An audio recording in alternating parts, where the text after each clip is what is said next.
And welcome back to our continuing coverage of Lori Vallow and her trial and her pro se representation.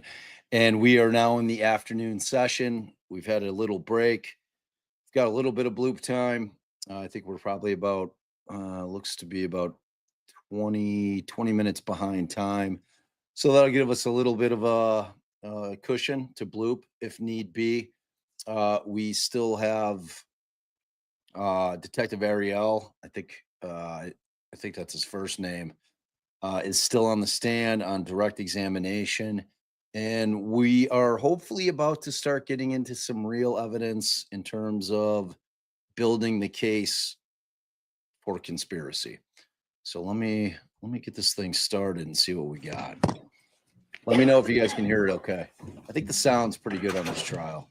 All right, the jury is now present. Everyone may be seated. You can continue with this witness. Thank you. So Detective, before the break, we had just admitted Exhibit 209, a PowerPoint that you created utilizing the GPS data that was extracted from Charles Vallow's phone, correct? Yes. The cell tower data that you obtained through, that you were able to obtain from search warrants on cell phones for Lori Vallow and Alex Cox. Correct.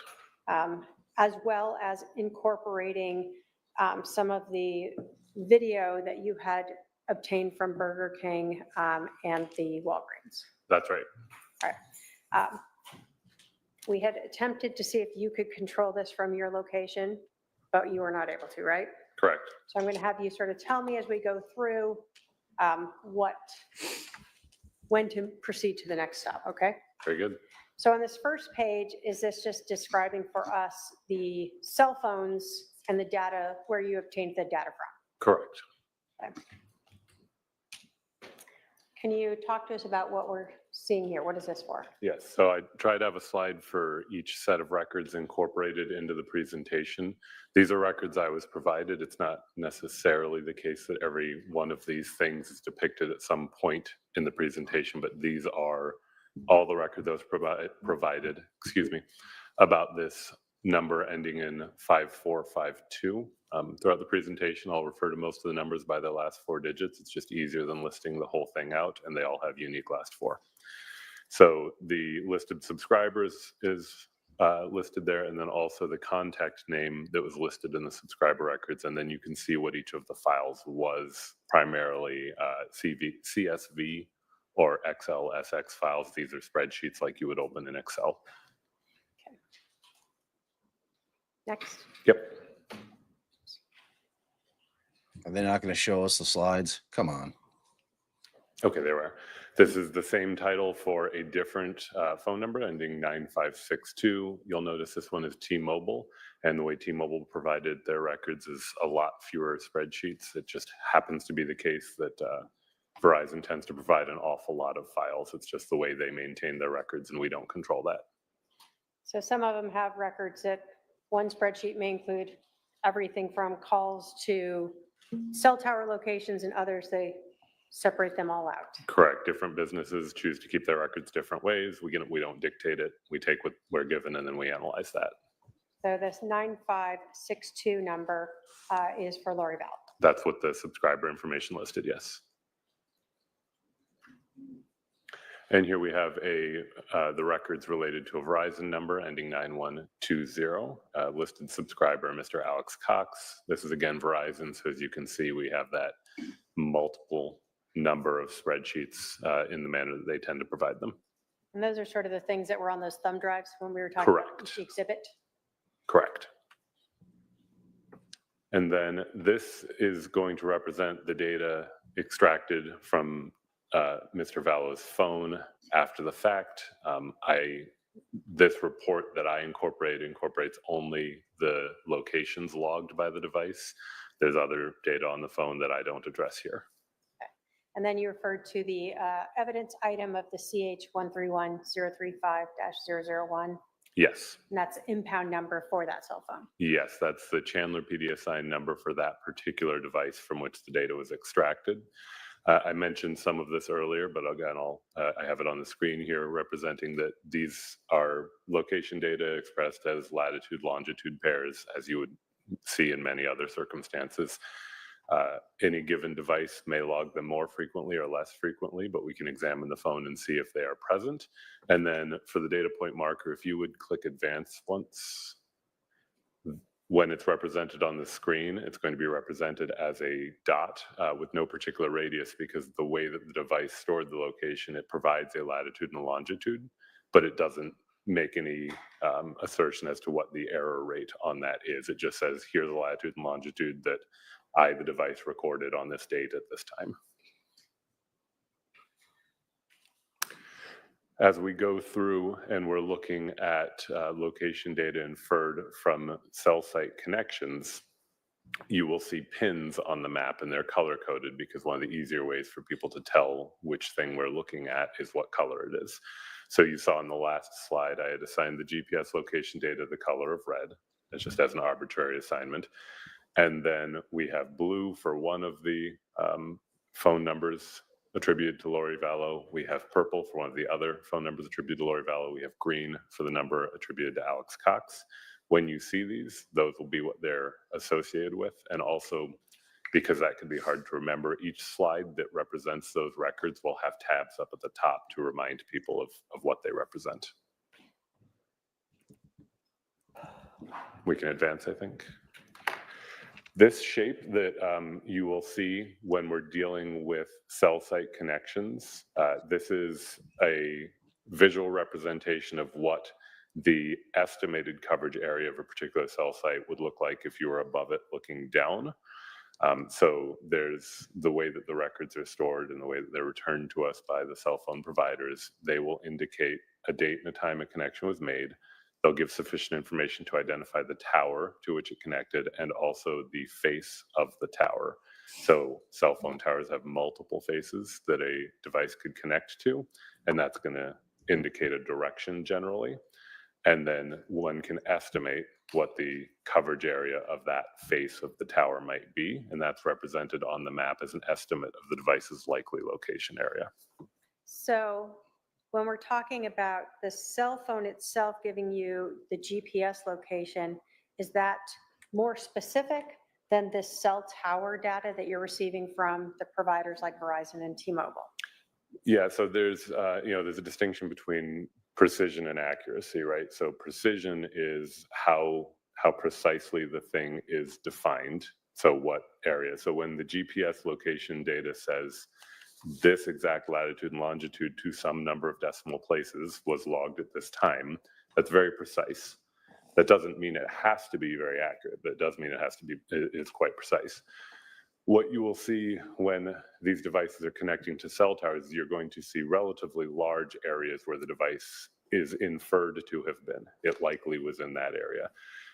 This is different because the device didn't record this location. The provider recorded that on this date, at this time, this mobile device connected to this tower on this face, and we know or are able to determine the approximate coverage areas of those towers.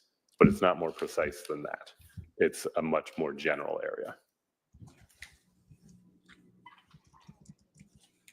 This is another representation of that shape. So this shape is derived by people in the industry by testing the way that these antennas work in what's called an anechoic chamber, which is a fancy word for a room that's designed to reduce the interference with the propagation of radio waves. So if this represents what a coverage area might look like under lab conditions, one thing to keep in mind is that the real world basically never mirrors lab conditions. This is an estimated area where you would expect an antenna to likely have coverage. And that's what it's represented for. And then if you click forward, it just shows the direction the antenna face was pointing. If you are looking at one of these shapes on the map, then that center line is what's known as the azimuth, which is essentially just the angle at which that face of the tower was recorded to have been facing. So you're not able to tell us within this area where the cell phone may have been located? Not without a different type of data or a separate corroboration. It's to say that the likely coverage area where the device likely was is somewhere in that red shaded area. And so when you talked about trying to use other sources to verify this, we talked about Charles Vallow's phone and looking at the GPS data, for instance, with the Walgreens. Are you doing the same thing with the cell tower? Yes, that's correct. It's with any of the data that we're given that asserts to represent the location of a person or of a device. One of the first things one wants to ask is, okay, well, how reliable is that? And what ways can we determine if it's reliable? And so in all instances, I'm looking to see other corroboration that that location data appears to be accurate.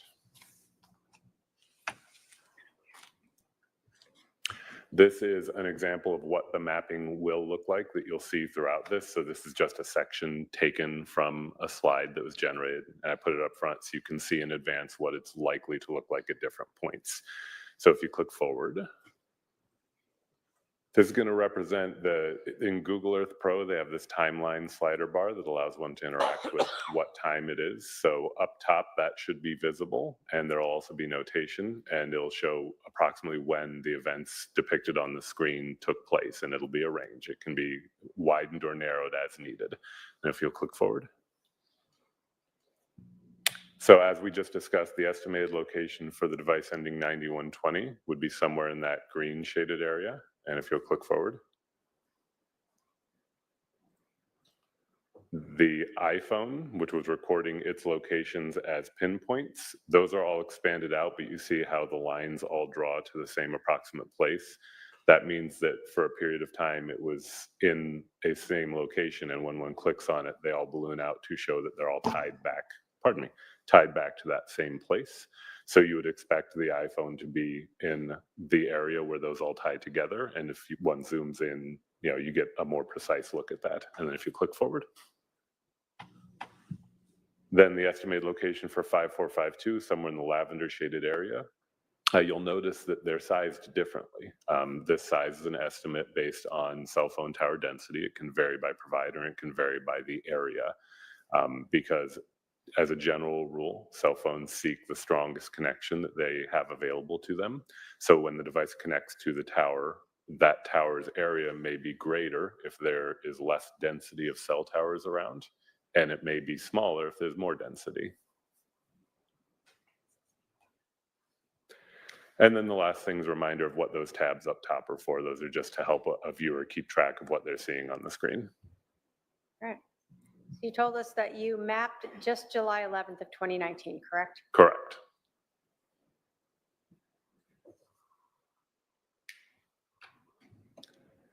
So this animation is showing location data derived from the cell phone. So you'll see the tab up top reminding you what the color coding means. And it shows the True by Hilton 1950 South Santan Village Parkway, and that the location data is in that area in the early morning hours and also in a few areas nearby, but then returns to that area. I don't know why I did that. Hold on. So we're looking, you have 716, Charles' iPhone is in the area of the True Hilton. So this is AM, correct? Yeah, so it's, and forgive me, I'm going to use military time because it's what we do. But 0000 is midnight through 716. This animation covers that range of time, and it's playing through what the locations do as one scrolls through that time, including that they end and the True by Hilton. These can be somewhat graphically intensive. Okay. So as you're continuing through the morning, you continue mapping the GPS of Charles's phone? Yes, so Oh, why it's doing this. we may need a different machine. May need to what? A different machine.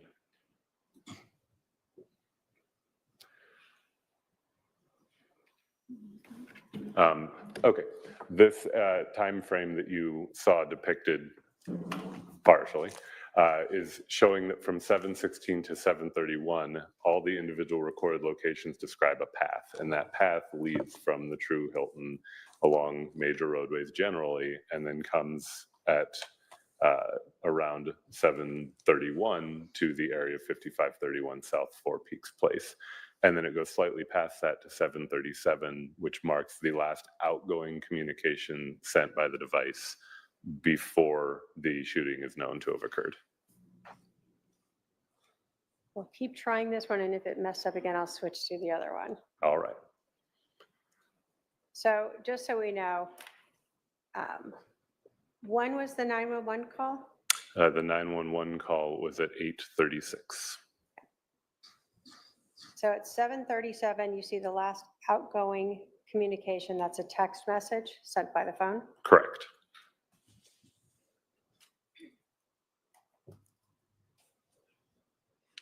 This is advancing from 737 to 749 and showing those various location hits in the general area of the Four Peaks Place house. And then at about 750, which as it notes is 45 minutes before the call would be made to 911, the device leaves the area. And then it zooms out and it shows that at a 752, which is about 43 minutes before the call will be made to 911, the device associated with Alex Cox, specifically the 9120 device, makes an outgoing call to the 9562 device associated with Ms. Lori Vallow. All right, so we see the little house icon is the residence where the shooting occurred, correct? Correct. And we see Lori Vallow's phone at this point at 9:52, utilizing a cell tower that is overlaps some, but it appears to be away from the residence. Yes, so the pin is the location of the cell tower that is being connected to in each of these cases. So yes, one would notice that the cell tower being serviced for Ms. Vallow's device is a bit farther to the north in this case. And then you said that there is a call from Alex Cox's cell phone to Lori Vallow's cell phone? That's correct.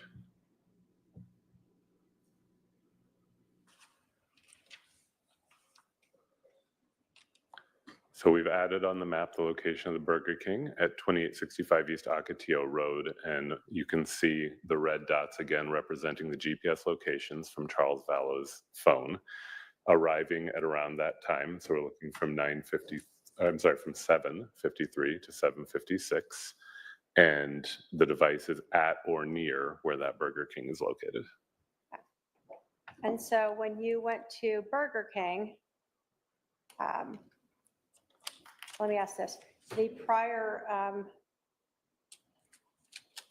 map that we saw, did that cell tower cover the area of where this Burger King was or is?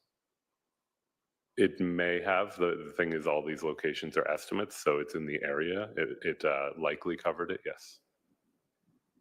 Did you then utilize that video that we talked about to confirm that Charles Vallow's phone showing in this area appeared to match the SUV as well as Ms. Vallow being there? Yes, it appears to match this visit to the Burger King, which we are now seeing. This is the video that I recovered from the Burger King. All right, so this was a video so you could identify the vehicle and at least see the license plate on that. Correct. And as you watched it, this one doesn't depict or you can't see the driver on this video, right? Right, there's another view coming up. Okay.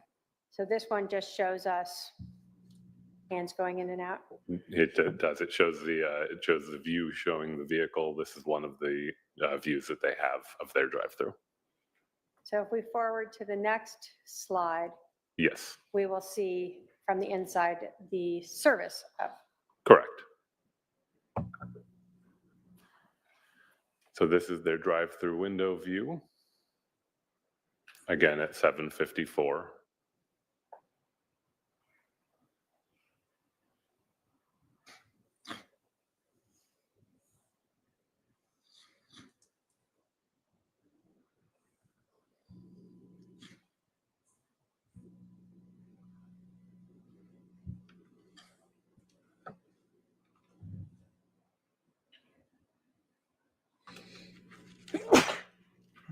Bless you.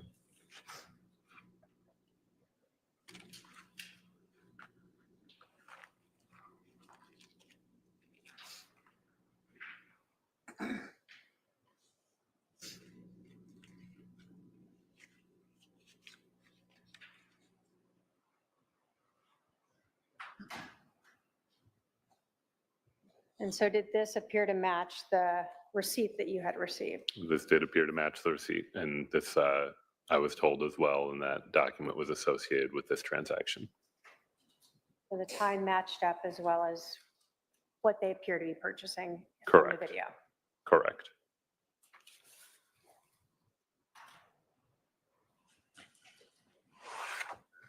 Now in this video, were you able to see if there was someone in the back seat? I can't particularly tell if there's someone in the back seat. So you could tell there was a passenger though. Front seat passenger, yes.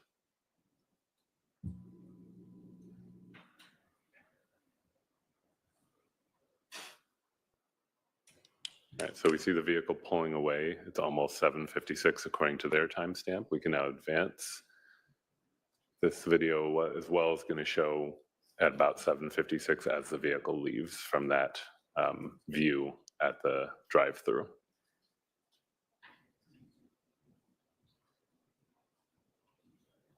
So again, we're seeing that the times that are documented on Charles's phone seem to appear with what you're looking at from other independent sources. That's correct.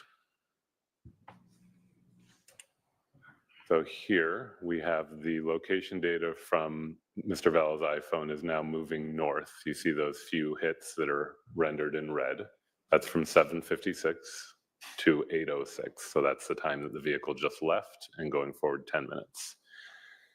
And then at 8:06, there is this outgoing call from Alex Cox's device to Lori Vallow's device.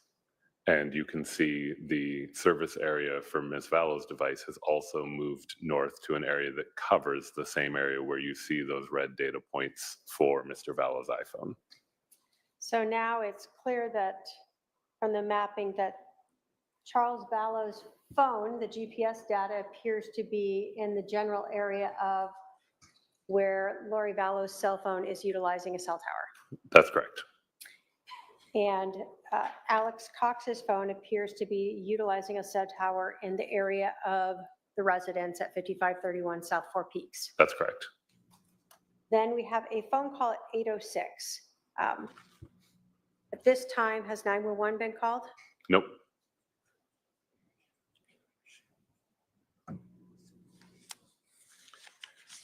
This location data now goes to an area where there is a Walgreens in Chandler.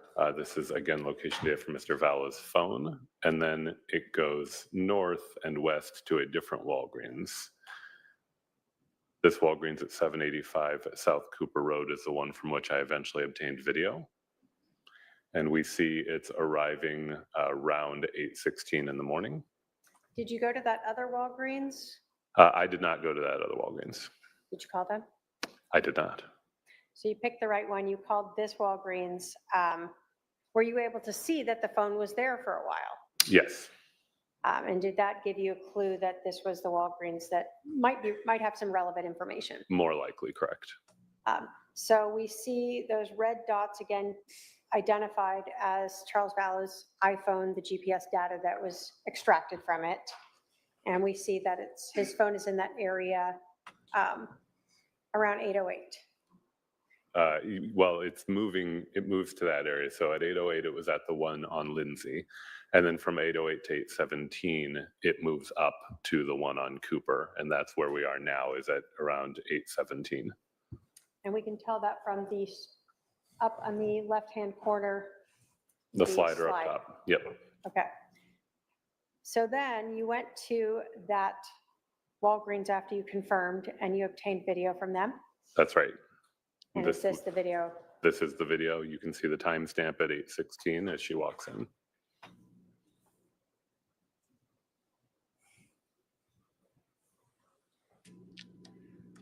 And then I think we can advance to the next. So these are just multiple views that they had. The video at the door was motion activated, so I don't control when it starts or ends. Those are the clips that they had.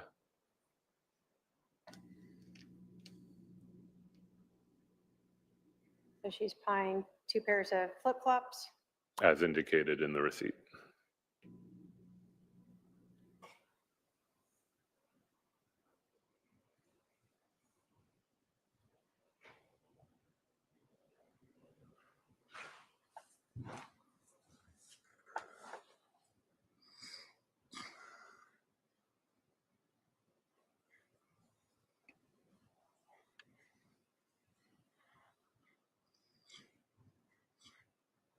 So you'll see on their timestamp, we're now up to 8:20 and the transaction is completed.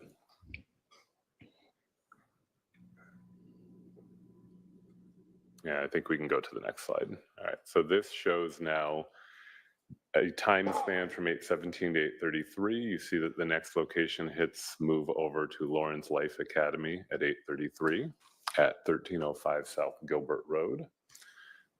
So this is a couple minutes before the 911 call. And then we see the 911 call depicted in that coverage area in the green towards the bottom of the screen. And it shows 8:35 and 54 seconds is when the outgoing 911 call is placed. It shows that number there to 911, indicating that the call is outgoing from the 9120 number associated with Mr. Alex Cox. And the last location data that we see in this time span for Mr. Vallow's iPhone is up by the Gilbert and Ray area. So where we see that red dot is where Lawrence Life Academy is, or in the general area of that. Correct. And then we see that still back at the residence at 5531 South Four Peaks is Alex Cox's cell phone, and this is when he finally makes the 911 call at 8:35. That's correct. This is an excerpt from the Chandler Police Department's CAD report in this manner, showing the call received and connected at 8:36 and 21 seconds. And this is specifically relative to this case. You can see our report number in the first line of text entered by the call taker. And is that, again, to verify that phone call you're seeing occurring on Alex Cox's phone records matches up with what is being received? Exactly. And then here at 8:49, we would see, looking at the location data on Mr. Vallow's phone, it's moving south, and that it's about at 8:49 that it arrives in the neighborhood at 5531 South Four Peaks Place, rather, and specifically on that street. So just looking at the data, you would expect the device has now arrived in the area of the house at about 8:49. Now, you told us that this GPS data, that you have no control over when a phone is documenting that. So it's not like every minute or every 5 minutes that it does that. Correct. You're just given the data you're given. That's when it marked again that where it was. Correct. Did you then, again, to try to confirm that this is in fact, his phone is back in the area by looking to body cam footage to show the arrival of Lori Vallow and Kylie Ryan? Correct. So one way of corroborating if the device is traveling with her and if it arrives at about the same time, our body cameras are all time stamped. The officer happened to be wearing his upside down, so I'll fix that for you in a moment on this slide, but you can see the timestamp there. And if we advance, I highlight a couple of things about this slide. I highlight the sandals. I invert the timestamp so you can read it properly, and I do the conversion because it's in Zulu time, which is Greenwich Mean Time, which is always 7 hours ahead of Arizona. So you have to do a little conversion to get to 8:48 in the morning. So that again matches with the GPS data from Charles Vallow's phone showing that his phone was now back on scene. Correct. Now, you continued to track the phone for the day. Yes, so this shows the time span 8:49 to 9. The phone is near the Four Peaks house, as was Alex Cox's device. Advancing a little bit, we see that now Alex's device is up in the area of the Chandler Police Department. And another way that I can check that that appears to be accurate is that I know that he was transported there at about that time. All right, so we saw, before this went purple, that Lori Vallow's cell phone and Alex Cox's cell phone were in the area of the 5531 South Four Peaks, Yes, along with Charles's iPhone. yes, And then we see movement of Alex's phone to the Chandler Police Department. yes, that area where it was at the end of the slide before the animation overpowered the machine was showing a coverage area that includes the Chandler Police Department. So what are we seeing here then? Okay, this is just advancing forward through the day, so showing that if you go to the noon hour, then between 12:13 and 12:36, the device moves up to an area by Santan Village Parkway in the 202. And then there is a tower connection with Ms. Vallow's device ending in 9562, showing that device is also in an area served by that tower. So in this time frame then of 12:30, we see both Charles Vallow's cell phone GPS data and Lori Vallow's cell phone utilizing a cell tower in the area of Santan. Yes, that's right.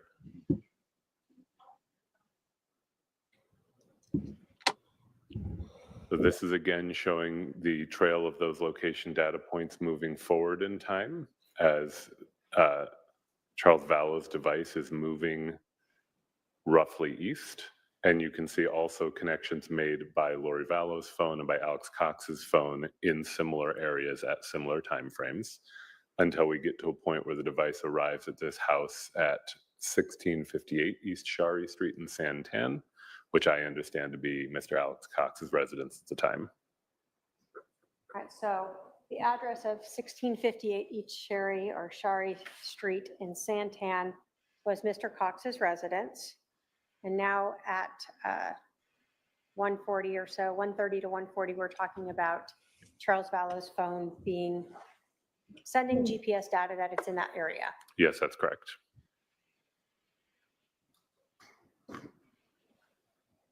So now looking at 1342 to 1407, so that's 1:42 to 2:07 p.m. You see multiple tower hits from both of Lori's devices, and you also see persistent GPS location data from Mr. Vallow's device in that same area. Specifically, this call that you're seeing now in the lavender is known to be a call made to Detective Inclan's desk phone. All right, so we have Lori Vallow in the area of her, utilizing a cell tower in the area of her brother Alex's house, along with Charles Vallow's iPhone being in that area of his house. Correct.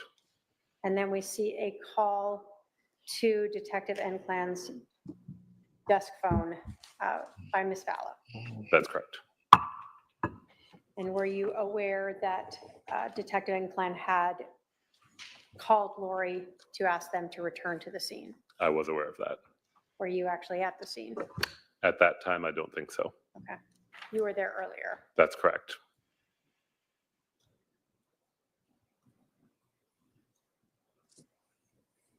So, No, I'm going to correct that.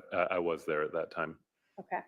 You were still at the I was scene still at the scene at that time. Yes. 2 o'clock. Yes. So this next map or slide that we see, what is this time frame we're seeing? Okay, so this advances just a little bit. So it's 1409 to 1418. Again, we still see red location hits for Mr. Vallow's iPhone. We still see blue for Ms. Vallow's 9562 number. And we see this lavender one come up for her 5452 number. It's an outgoing call to a particular phone number that I know to be associated with the Valley of the Sun mortuary. If you advance to the next slide. Maybe. Oh, now you can advance. I was just highlighting the number. This is that same number on their website. So go back, at 2:18, Lori Correct. Vallow is calling the Valley of the Sun mortuary. Yes.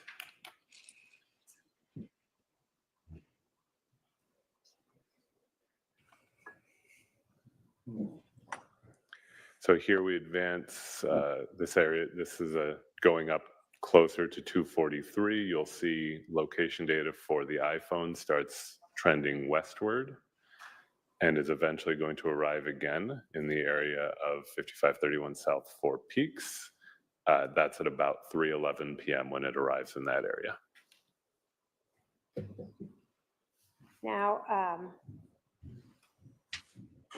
you indicate in one of the icons up there that from 209 to 243 or 1409 to 1443, that you also had noted Lori's, both of her phones associated with her, the Verizon and T-Mobile, as well as Alex's Verizon phone, were initially in the area of Alex's house in Santan.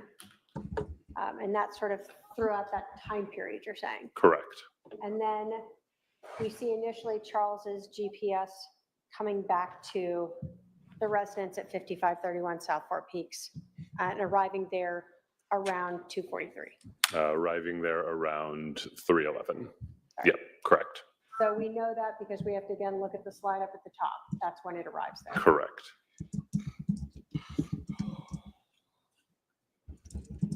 After that, did you become aware that Charles Vallow's cell phone was handed over to Detective Enclan? I did. And then presented to someone later in your forensics unit to download, extract, so that you could use it for instance, this.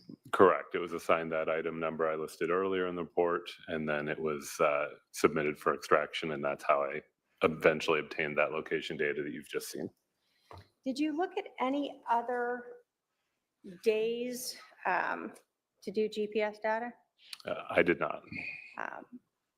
Was this day looked at because you were trying to see what was going on with both Miss Vallow, Alex Cox, as well as Charles, and later just his phone?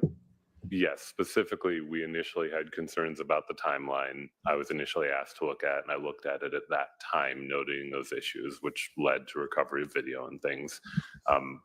Is not primarily my case. I was.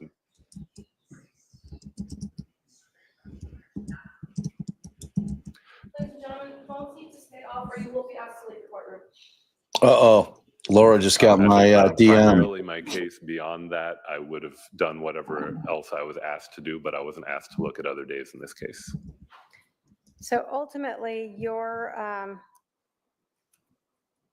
what you determined was that the timeline of Lori Vallow leaving when the 911 call was and returning back was not accurate. Yes, as I understood, based on, again, the multiple different ways now that we're able to corroborate location not only of devices that are relevant, because we knew at this point that she had Charles's phone, we knew numbers for her phones, we have video of her at various places. It led to the inescapable conclusion that either the shooting did not happen that close in time to the 911 call, or that she wasn't there for the shooting. I could not see a third way of interpreting that data. Thank you. I have no other questions for this witness. All right, cross.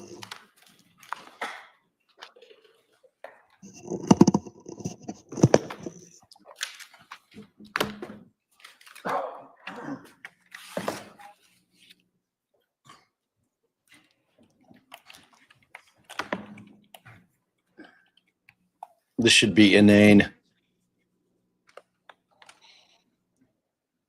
Detective Werther, you had submitted a report on 12/26/2019, is that correct? That sounds correct. And have you had a chance to review that at all before your testimony? Yes. Okay. So you found some interestingly contrasting things in your report that you reported on that date. You made a note of his daily text message of love and devotion to me. Do you remember that? I do not. Okay. Oh my Then you God. also made a note of his interactions with women he was attempting to date. Is that correct? I do remember that. Okay. Detective Werther, in your report on page 103, you indicate that Charles went to the airport to meet Florence Hughes and found that she Object to never boarded. relevance. Is that correct? Hold on. Object to relevance. What's the relevance of that? It's just in his report, Your Honor, and I was just going over it to see if, Well, everything in a police report isn't necessarily relevant. Well, how's it relevant to this case? it's relevant to show what was going on in this, right before this happened. These Right. events happened within June and July. All right, it's the objection sustained.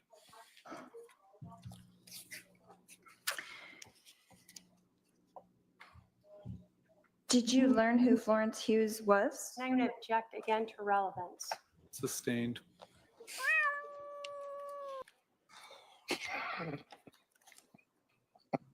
In your report, Detective, you find evidence that Charles did in fact send someone $1,000. And I would object to relevance again. Sustained. Good try, Lori. And I would object to relevance to all of these types of questions.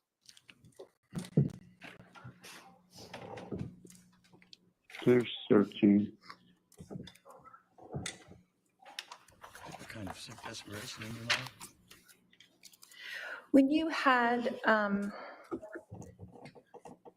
what was your role in going through the data from the phone, from my husband's phone?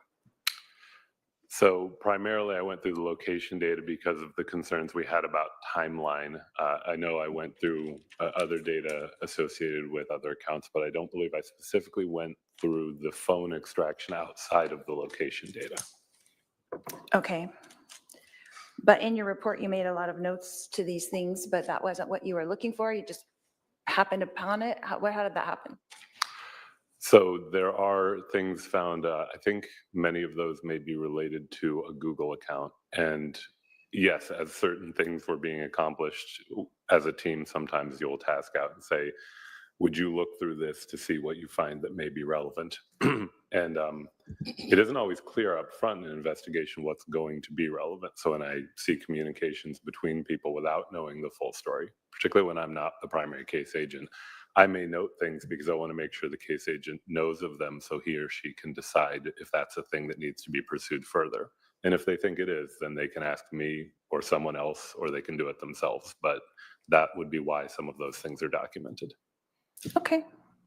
And you wrote them in your report because you thought they might be relevant? Yes, not knowing the full case, I noted things like that that may be relevant. And that would need to go to the case agent so he could decide if those were relevant or not as well? Correct. The case agent has much fuller information, particularly as a long-term investigation goes on. As somebody who's just helping out with certain tasks, it's not always obvious to you what things are going to be relevant to the person who knows the entirety of the case.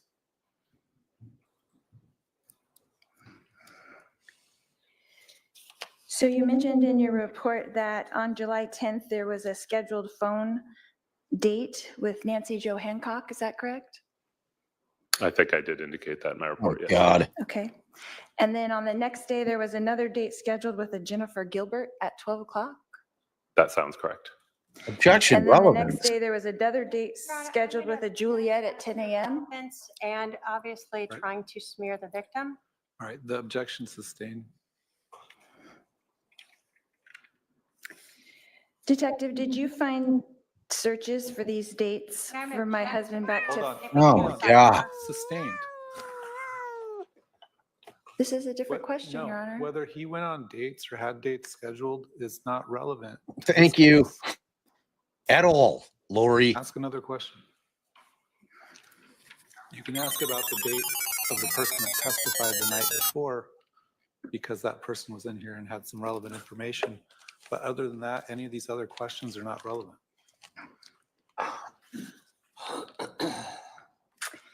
Detective, you talked about going with Detective Moffett to the hotel room where you found my husband's laptop. Is that correct? That's right. Okay. And then was also his iPad in there? I believe so. And then you said some suitcases, Correct. maybe his briefcase was like a rolling suitcase? It may have been, we may be describing the same thing differently. I didn't personally inventory the items. I helped to package them and take them back to the station. Okay. So when you got there, does that stuff go in evidence bags? I mean, how does that work when you got to the hotel room? Can you walk us through that? Sure, there are different ways that one can do it. Pardon me. If the crime had occurred at the hotel room, it might be done in a different way. In this case, just clearing out someone's hotel room instead of unpacking everything there and searching through all of it in the hotel room and then repacking it all there. Sometimes it's much more appropriate to take the items as they are, seal them up, take them back to the station and impound them where they can be dealt with later as needed. So that's what we did in this case. And then so with the electronic devices, were they off already or were they on? How did that work out? I didn't check the condition of them, but I also didn't alter the condition of them. So nobody got on there and opened it up or anything to see if it was powered on or not? I did not do that. Okay. And it was just you and Detective Moffett in there, is that correct? That's right. Okay. So after you collect all those things and then you take them with you to go to evidence, is that correct? Yes, that's right. And so how long about do you think that you were there at that hotel room? I no longer recall exactly how long we were there.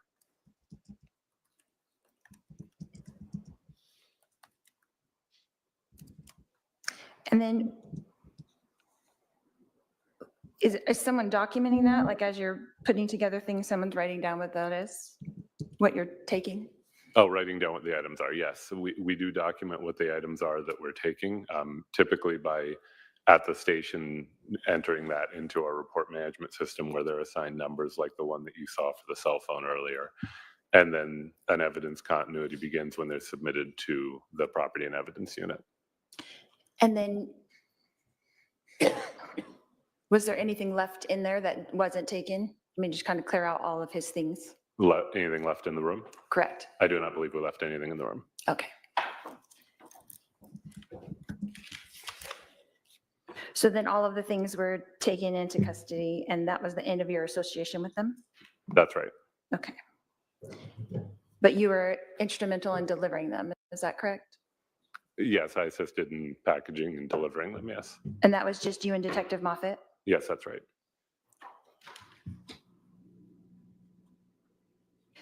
In the course of your investigation, Detective, did you become aware of the $2 million life insurance policy Charles had on me?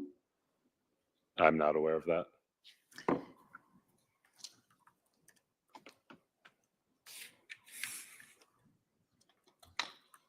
In the course of your investigation with my husband's phone, did you come across the threatening text messages from him to me? I don't believe I saw text message content from his phone. From the phone, I restricted what I was looking at to the location data I had been given. So I'm not aware of contents of the phone. Okay.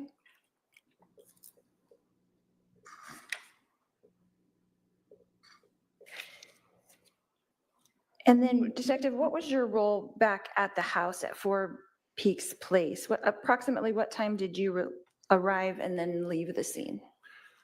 Objection, compound I question. arrived, it's indicated in my report, and I wouldn't want to hazard a guess because I don't recall, but I remained at the scene essentially, as mentioned, to shadow and observe the way these investigations are conducted. I know I was still there when the medical examiner arrived. I know I was still there when Mr. Cox came back, but exactly what time I left, I do not know. Okay. And you mentioned you were shadowing Detective Kuntz, is that correct? Correct. Okay. And did you stay with him the whole time? Yes. And so you just kind of helped him doing what he was doing? Yes, and I'm not confident how much I was there helping as much as observing. I didn't actually perform any particular tasks while I was there because, again, I was not on the team yet. So you were observing mostly? Mostly. And then did you take notes while you were observing or just I did not. physical with the eyes? I was just there to observe, yeah. Okay.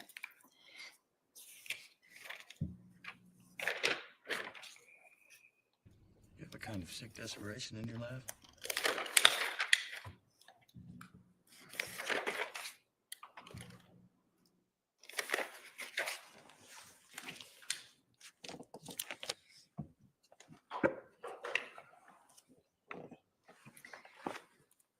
You had mentioned that you had called me on July 12th, is that correct?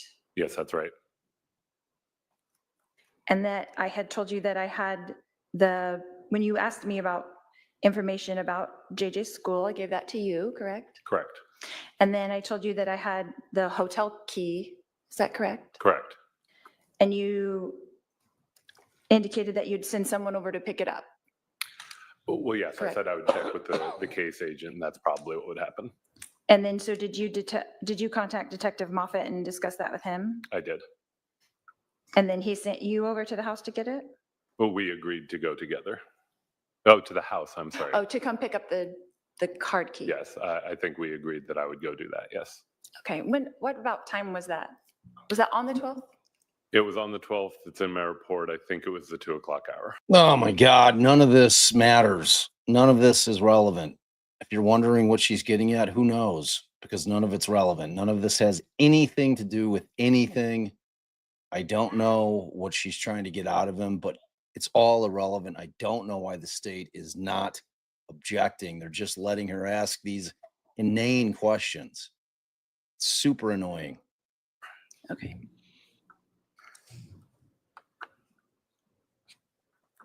And then you weren't with Detective Moffett at that time? I was not. And then when did you guys actually go to the hotel to pick up that stuff? We went right after that. Oh, it was immediate? Yes.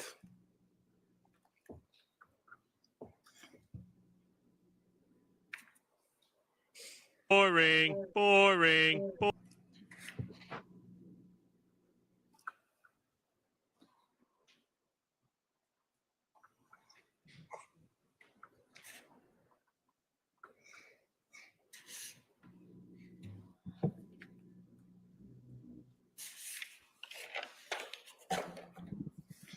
How long, Detective, did you analyze all this data before you did your report?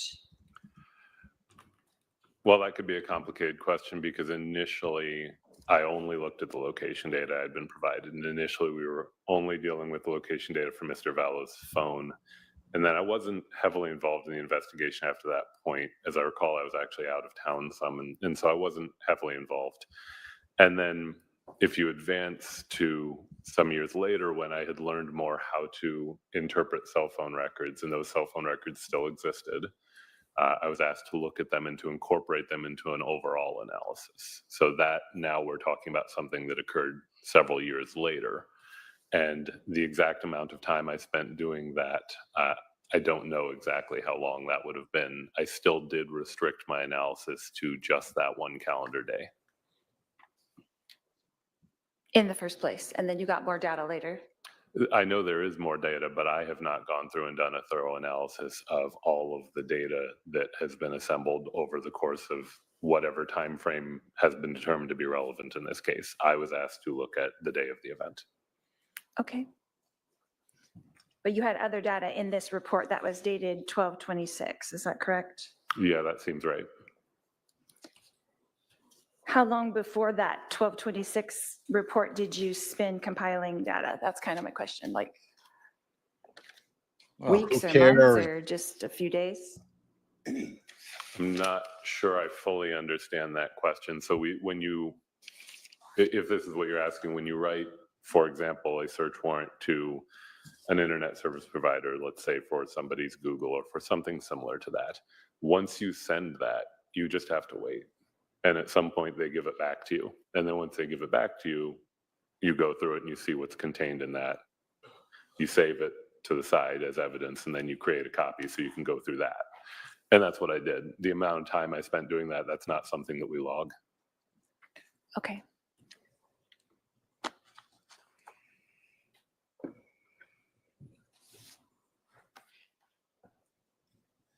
But your report goes from, I guess, Bates page 88 to 105, so about 8 pages worth of data, yeah? Say? I'm not sure, is that a question?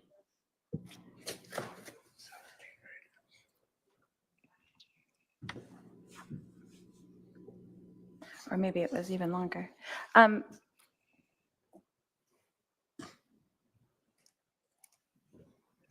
Did you go to Lawrence Life Academy at any point? I did not.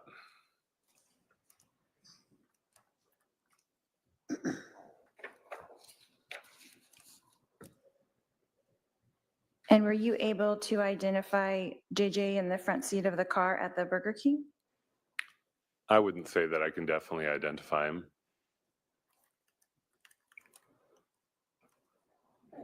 That you indicate possible juvenile with short dark hair in front passenger seat. Is that correct? That's what I was able to see on the video. Okay.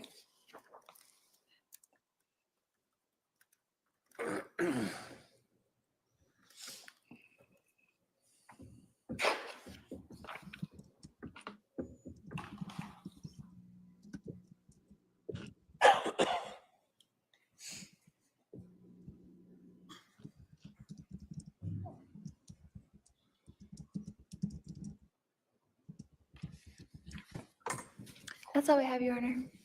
Oh, thank God. All right, redirect. Oh, God. No. No. She didn't ask anything worth redirecting. Oh, my God. Oh, it's like a nightmare. When you went to the True Hilton Hotel and picked up all of Charles Vallow's personal property, did you ever review anything from his laptop? Were you provided with extractions from his laptop that you reviewed? I think I was at one point provided that, yes. Did you use any of that data from the laptop in creating your PowerPoint? No, Did you review anything, any extractions from his iPad? I don't believe I reviewed the iPad. So obviously, did you use that in your PowerPoint? No.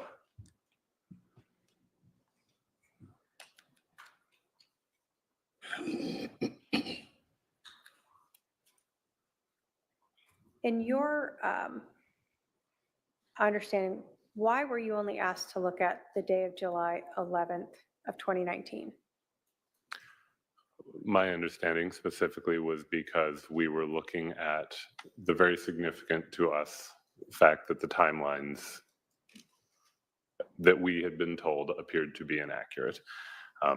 The purpose of what I looked at was to examine whether that inaccuracy was supported by or refuted by various different types of location data, video data, other evidence. And again, that's specifically what I looked at is, does it appear that this device, as I had been told, was actually traveling with Miss Vallow, or does it not appear to be the case? And doesn't matter to me what the outcome was, but as you can see, there are indications that it was. Beyond that, if someone had asked me, oh, well, now there's some relevant question we want you to look at an expanded timeline for, I would have been happy to do so, but I was not asked to do that in this case. So were you trying to determine whether or not it was accurate if you had not or been advised that the shooting occurred just before 911 was called? Correct. And did what you learned match up with that? No, again, as I said, I will say that the device has clearly departed the scene well before the 911 call and does not return until after the 911 call. The distances make it entirely implausible that the device went all that way that quickly, plus the timestamps are logged prior to the event. And so again, I could see only two possible interpretations. Either the shooting happened much earlier than we were told, or the device and the person bearing it, which I understand to be Ms. Vallow, left well before the shooting occurred. I don't see a third option. Thank you. No other questions? Ugh, thank Are there God. any questions for this witness from any member of the jury? Mm. I don't see any. Sir, you can step down. Thank you. All right, members of the jury, I've been informed that a witness that was scheduled for this afternoon has become ill and would not be able to appear this afternoon.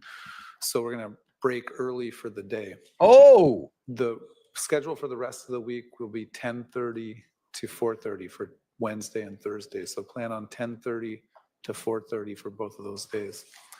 You're free to go for the rest of the day. Please remember the admonition. We'll see you tomorrow at 10:30 a.m. All right, for the jury.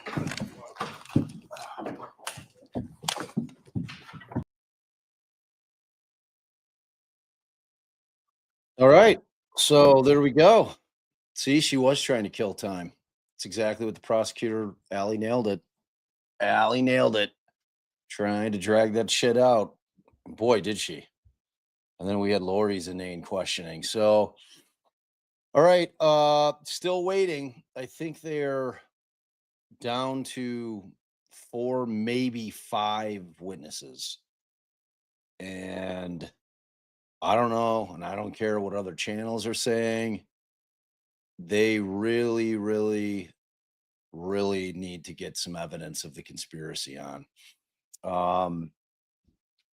I see what you're saying, Hug. I don't know who that panel is. I'd be surprised if it was lawyers. It doesn't sound like it. I mean, remember, this jury doesn't know anything about, in theory, they don't know anything about all the shit that went on in Idaho.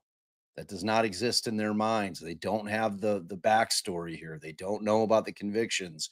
I also saw another question in chat about, are they going to be able to get that stuff in, or if Lori will open the door? The only way that it's going to come in is if, number one, she does open the door somehow, which this late in the game, I can't see her doing.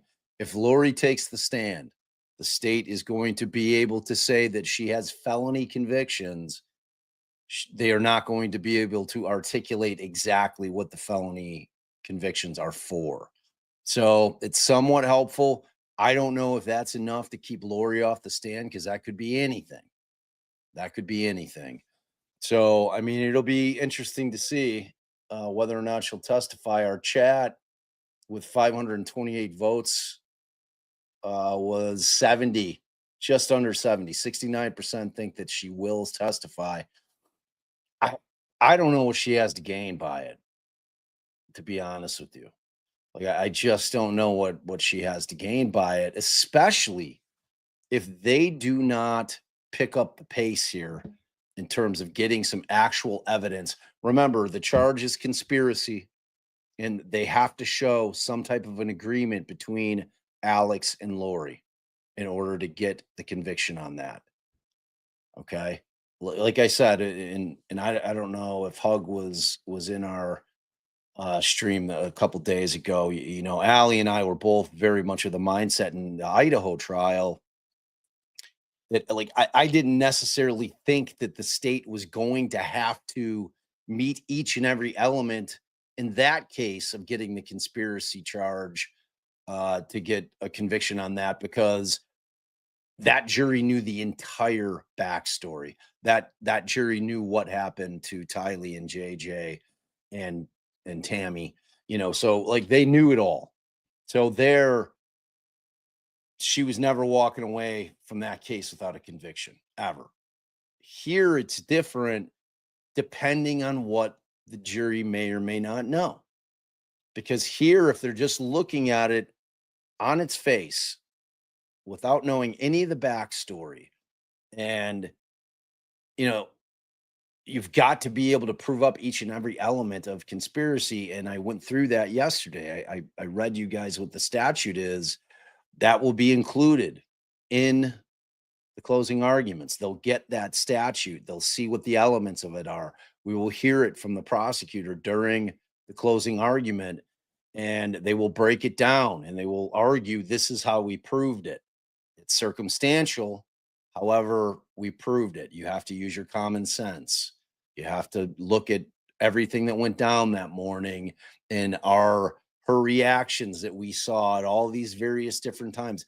Are those in any way consistent with somebody who is in any way concerned about the fact that her husband, who she seems so concerned was continuing to date other women?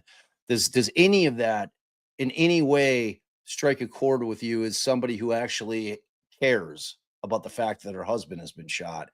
So, I mean, we need to see something, though.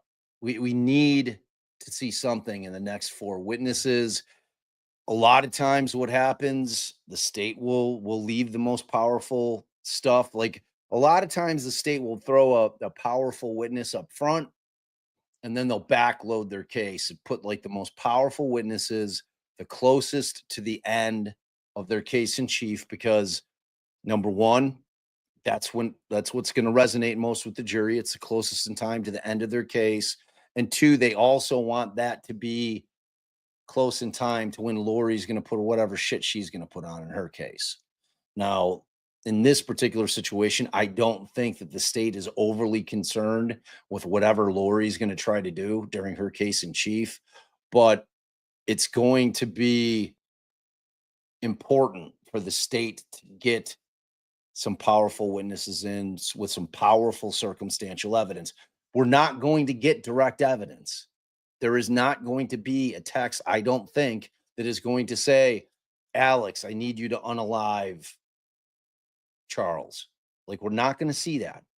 We're going to see coded messages, and then we're going to have to see how the state is able to put all the pieces of circumstantial evidence together so that the jury gets a clear view. Yeah, it's over for the day, Mandy. So, all right, y'all. We will be back tomorrow. They said a 10:30 start. So that is one. I'm going to probably start it at 1:30 tomorrow to give us a little bit of a buffer. So check for that.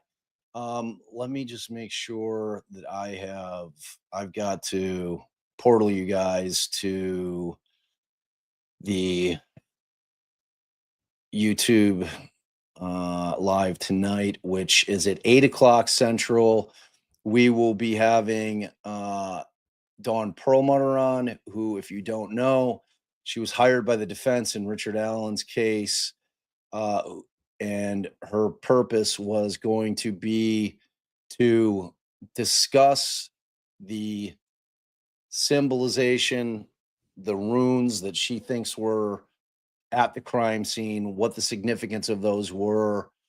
She's going to go through all of it. She's very, very interesting. She is a very learned woman in the ways of symbolism and ritual killings, and she's written books. She instructs law enforcement. She testifies to lawyers, all that good stuff. So, oh, you got it? Yeah, I saw it, Trace. I went in there. So Tracy has already set it to portal you guys to tonight, 8 p.m. Make sure you come and hang. Make sure you hit your notifications. Please, please make sure that you are hitting that like on the way out. Share, subscribe. We had a great day today. It was a wonderful hang. We love you guys. Thank you, mods, so much. Thank you, Tracy and Mandy, for all your hard work today, like every day. I beyond appreciate you both. Mandy, you did a great job on the Perlmutter thumbnail. Thank you for that. I really appreciate it. And I will see you guys tonight, because if you're not there, I'm just going to be an old man talking to some expert witness. Mm-hmm.